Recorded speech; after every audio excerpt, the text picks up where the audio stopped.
今天带给大家的是传说级幻兽选择攻略，那就不再多说废话了，马上开始吧。目前有3只传说级幻兽，分别是暗夜、天使以及熊猫。由于克劳一般都会把所有幻兽都拿齐，并且实体化，所以他们更多是优先级的排序问题，而平民玩家则要在有限资源里尽可能挑选最合适的一只。因此，这一期的重点会放在平民的选择，同时也会兼顾克劳的参考价值。玩家在做选择的时候，应该尽量优先考虑哪一只和自己的被动比较契合，而不是实体化的强度。很多人会下意识去想幻兽实体化以后的技能强度，但我在这里要强调一下，不管是平民还是克劳，都不要把幻兽实体化当成核心考量，因为幻兽的实体化属性是直接继承玩家的基础属性，平民本身提供不了多少数值，而克劳在打高难副本或幻想阶梯的时候，大多处于越战状态，幻兽的属性会显得过低。结果就是，无论你是什么刻度，只要是在越战场景下，你的幻兽基本上活不过1回合，还没来得及放技能就躺下了。在实体化中，很多玩家会认为暗夜拥有高伤害，天使可以为术士贤者当坦，熊猫则有很高的每回合回复量。策划原本设计的想法也确实是让实体化以后的幻兽可以成为一个类似于伙伴的存在，但现实情况却是，在绝大多数场景里，幻兽都活不到放技能的时候。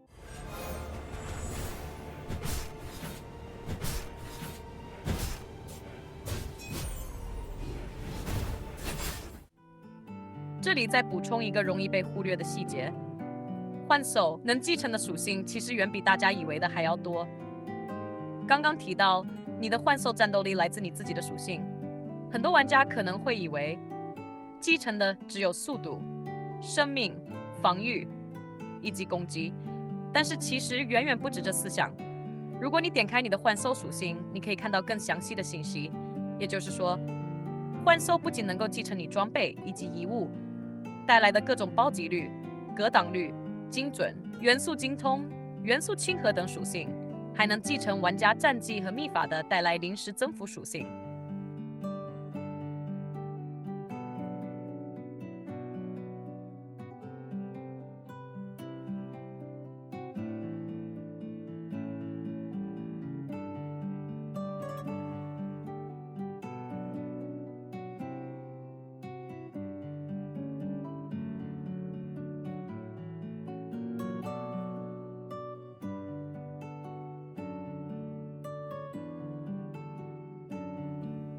这就意味着输出职业能够进一步提升所有实体化幻兽的伤害，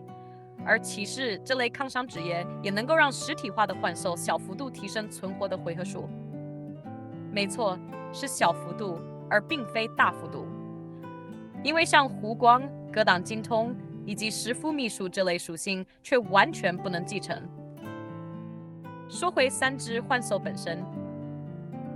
暗夜的特点是提供破甲，但是打伤害的前提是站得住，毕竟活着才有输出。因为这些的前提都是玩家能够站得住，能够活过每场战斗的前3回合。很多玩家会在泽之国的3转之前选择暗夜，尤其是输出玩家。其实这也很好理解，因为在这之前没有炼狱这个难度，这就意味着通常情况下，只要玩家可以到达战力门槛，基本上都不会出现第1回合的时候你还没出手就已经暴毙的情况。玩家没有暴毙，就意味着玩家有一个相对来说比较好的输出环境。同时，这个时期的玩家暴击率普遍比较低，就算天使能够提供暴击率，整体的收益依然是暗夜更高。但是从3转开始，尤其是出现了噩梦之后，普通小氪玩家应该已经能够感受到 BOSS 带来的压力了。尤其是组队无法组到一个完美的阵容时，在没有一个合适的输出环境下，暗夜能够做的就会相对来说比较有限。这也是为什么暗夜只有在圣兽、混沌、代本以及拥有完美阵容的时候会比较吃香的原因。不过暗夜另一个优势就是长时间作战，意思是对于那些 ECT 战绩的流派来说，想要吃满暗夜的效果，至少得等到第4回合。如果说天使的作用是让你在全输出的情况下，有能力在前几回合解决绝大部分怪物，那么暗夜的其中一个作用就是在你自身能抗住的情况下输出最大化。逻辑上来说，骑士是很适合使用暗夜的，但是由于骑士大部分关键技能 CD 都比较长，这就导致暗夜在骑士这个圈子里面没有想象中那么受欢迎。极限越战的话，就我目前知道的大佬在冲幻想阶梯的排行榜时，无论什么职业，基本上选择的都是天使，选择暗夜的也有，但是很少很少，所以越战的话因人而异吧。我相信细心的玩家已经开始注意到，尽管晨曦天使属于 PVP 类型的幻兽，但是大佬在越战的时候，即使已经有了骑士的情况下，多数情况依然会选择天使。原因也很简单，王大多数技能都是攻击范围极大的群伤，即使有骑士的情况下，依然难免会被刮到一下。这个时候，晨曦天使的回复能力就显得格外重要。所以当有玩家问我第一只幻兽应该选择什么的时候，我其实个人都挺推荐晨曦天使的。对于克劳来说，天使大幅度增加自己在炼狱等难度的通关能力，以及幻想阶梯的排行榜。对于平民来说，天使也可以大幅度提升国度的开土进度，而这是暗夜远远比不了的。对于这些越战的玩家来说，无论你是什么职业，都是术师、贤者，亦或者是骑士。因为就算是输出职业，在面对越战时，很多时候最头疼的点不是输出够不够，而是有没有机会输出。而贤者是也一样，熊猫虽然具有很强的治疗能力，但是低存活率导致它最终还是无法替代贤者的治疗战绩。暗夜则是在玩家拥有一个好的作战环境的时候，才能够完全发挥自己的实力。以这个副本为例，怪物战斗开始就已经把我的血量打掉了接近80%。大家可以想一想，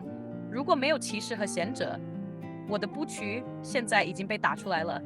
并且几乎一定会在第3回合倒下。而想要在没有骑士、没有贤者的情况下通关的唯一途径，其实就是增加自身前几个回合的存活率，也就是携带晨曦天使。而对于术士也是一样的，术士没有斗士那样的减伤，组队的时候少了骑士，都很容易不明不白的被各种 AOE 技能打到，不小心暴毙；而少了贤者，就几乎会立马暴毙。而作为输出职业，带一身抗伤，秘法又会导致自己伤害不足。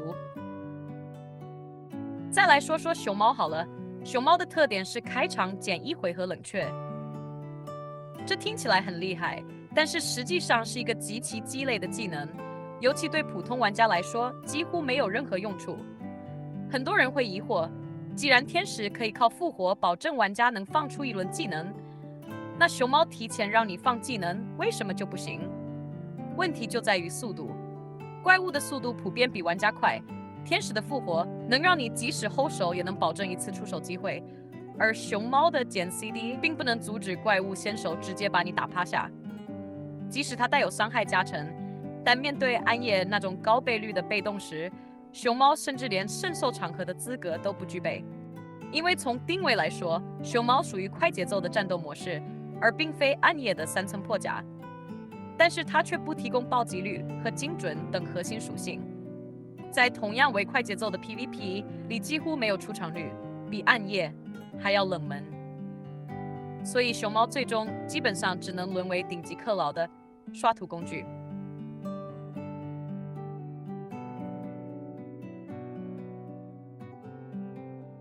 当然，除了用来刷图，在炼狱也比较受贤者欢迎。就像我刚刚说的一样，玩家很容易在战斗开始的时候，站位还没有分散开来之前，被打出自己关键的保命技能，而熊猫就可以稳定的保证延缓他们被打出保命技。当然，熊猫另一个特点就是可以用来搭配某些特定的技能搭配，比如说利用减 CD 的特性错开技能冷却，于是就出现了双嘲讽流的骑士。或者可以用来搭配那些 ECD 的持续作战类技能，比如说斗士的火焰随身。不过这些搭配虽然能够达到一个理想的战斗力，但是相对于能够同时统治 PVE 以及 PVP 的晨曦天使来说，依然不是最优先的选择。其实这是我第3次重写幻兽选择的攻略了。第一次是在幻兽实体化进入公测之前，第2次则是熊猫进入公测之前。前面2次都是以这个职业或者这个流派适合这只幻兽作为影片的主要讲解方式。在拥有2次攻略的经验之后，我最终还是舍弃了之前所有的文稿，并重新写了这份全新的攻略。如果大家觉得这期影片有用，并解决了困扰自己的选择问题，欢迎认准小青萨玛，谢谢。